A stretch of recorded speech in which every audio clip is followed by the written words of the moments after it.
प्रदेश के यशस्वी मुख्यमंत्री डॉक्टर मोहन यादव जी, पूज्य भदंत धम्मदीप महादेव जी, यहाँ के विधायिका बहन उषा ठाकुर जी, श्री अतर सिंह आर्य जी, श्री तुलसीराम सिलावट जी, बहन सावित्री ठाकुर जी और बहनों और भाइयों, आज ये एक अद्भुत अवसर है। बाबा साहब का जन्मदिन उनके जन्म स्थान पर हम सब मना रहे।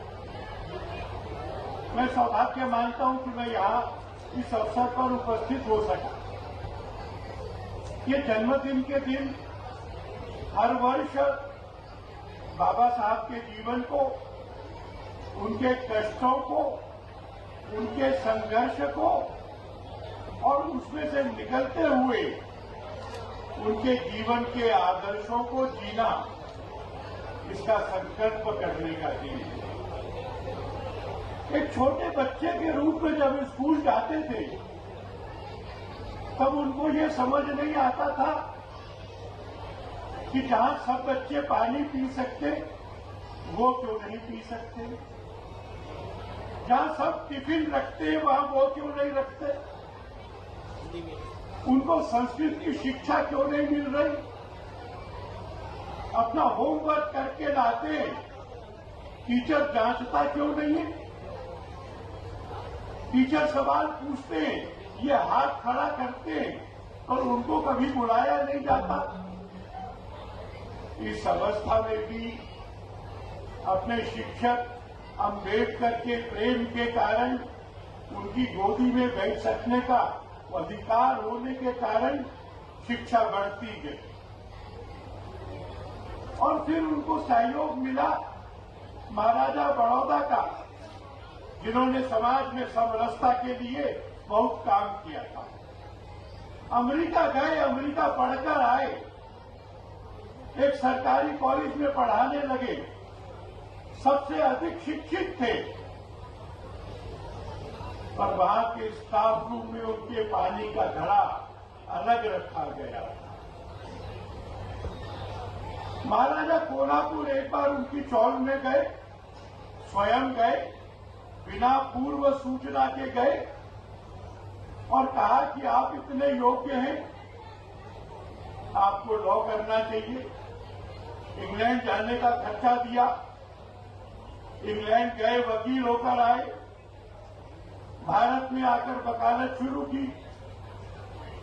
पर उस समय भी जो लड़का सबको चाय बांटता था वो उनकी मेज पे चाय नहीं दिया। ये दो धाराएं थी, ये जो दो धाराएं थी, जिस धारा में एक धारा के अंदर भेदभाव रखना, जो बड़ौदा में उनके साथ हुआ उसको भुगतना और समानता के लिए संघर्ष करना। जब भारतीय संविधान लिखा गया, उसके लिखने के पूर्व प्रधानमंत्री नेहरू गांधी जी के पास गए और कहा कि हमने ड्राफ्टिंग कमेटी के लिए एक फ्रांस के विद्वान को चयन किया। महात्मा जी उन पर हंसे और हंसकर पूछा, क्या सारी दुनिया तुम्हारा मजाक नहीं उड़ाएगी? तुम अपना संविधान बाहर वाले से लिखवाओगे? नेहरू जी ने पूछा, कौन लिख सकते? महात्मा गांधी ने उत्तर दिया, ड्राफ्टिंग कमेटी का अध्यक्ष, संविधान लिखने की योग्यता एक ही आदमी है, डॉक्टर बाबा साहब अम्बेडकर।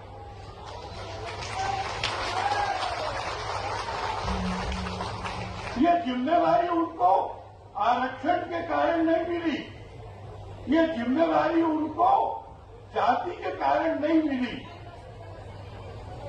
ये उनकी योग्यता के कारण मिली।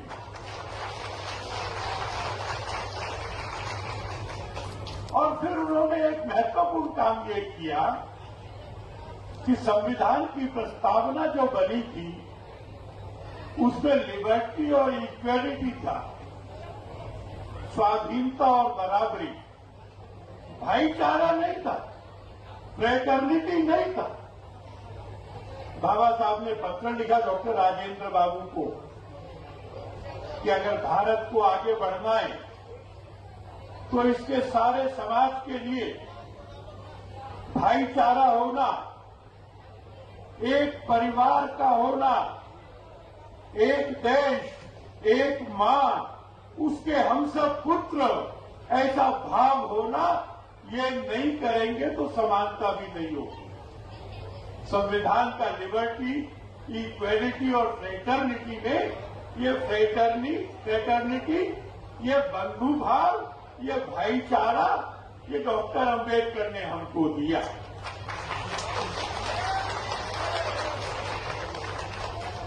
एक संकल्प किया था समानता का,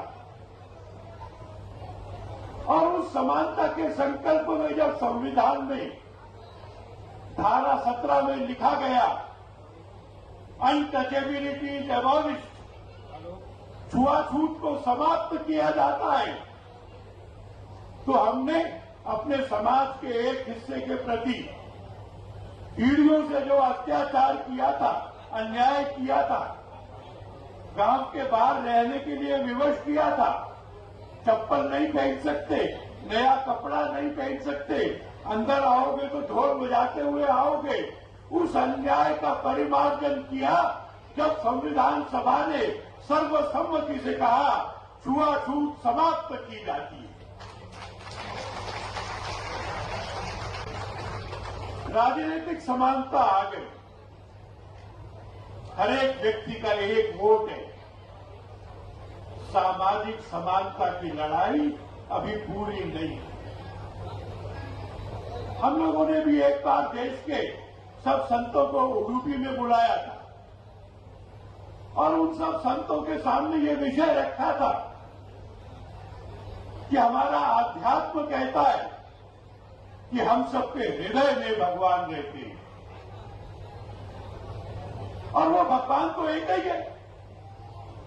तो जिस व्यक्ति के हृदय में भगवान हो सकता है, उसमें छोटा बड़ा कैसे हो सकता है, झूठ अझूठ कैसे हो सकता है?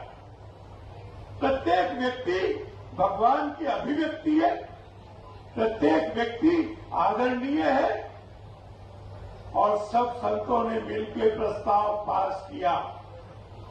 छोटा बड़ा, भेदभाव, छुआछूत, ये भारतीय अध्यात्म का अंग नहीं है, हम इसको अस्वीकार करते हैं। तब से हम आगे तो बढ़े, पर मैं ऐसा मानता हूं कि अगर एक भी घटना देश में ऐसी होती है जिसमें जाति के आधार पर अन्याय होता है, तो वो पूरे देश के लिए एक शर्मनाक बात होती है। और ये जो आरक्षण है, हमारा स्पष्ट मत है, यह आरक्षण प्रायश्चित है, और जब तक थोड़ा भी कहीं भेदभाव है तब तक आरक्षण की आवश्यकता है, इसको चलते रहना चाहिए।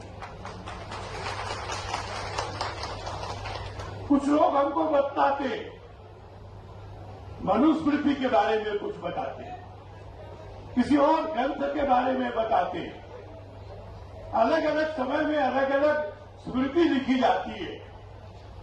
हमारा तो मत ये है कि वर्तमान युग में जो स्मृति है, जिसका पालन हम सबको करना है, जिसके आदर्शों को जीना है, वो स्मृति है भारत का संविधान। जो इसमें लिखा है वो स्वीकार है, और मानव मात्र की समानता के खिलाफ जो कहीं भी जो कुछ भी लिखा है उसको अस्वीकार करना पड़ेगा। सब मनुष्य समान है, ये केवल राजनीतिक समानता की बात नहीं है, ये केवल सामाजिक समानता की बात भी नहीं है। जब तक समाज का एक बड़ा हिस्सा आर्थिक रूप से पिछड़ा रहेगा, शिक्षा के क्षेत्र में पिछड़ा रहेगा, अपने उद्योग और व्यापार के क्षेत्र में पिछड़ा रहेगा, तो समानता नहीं आएगी। इस देश की अगली लड़ाई अनुसूचित जाति के लोग छोटी नौकरी से नहीं, शिक्षा में, कौशल में और रोजगार में बराबर लाने की लड़ाई।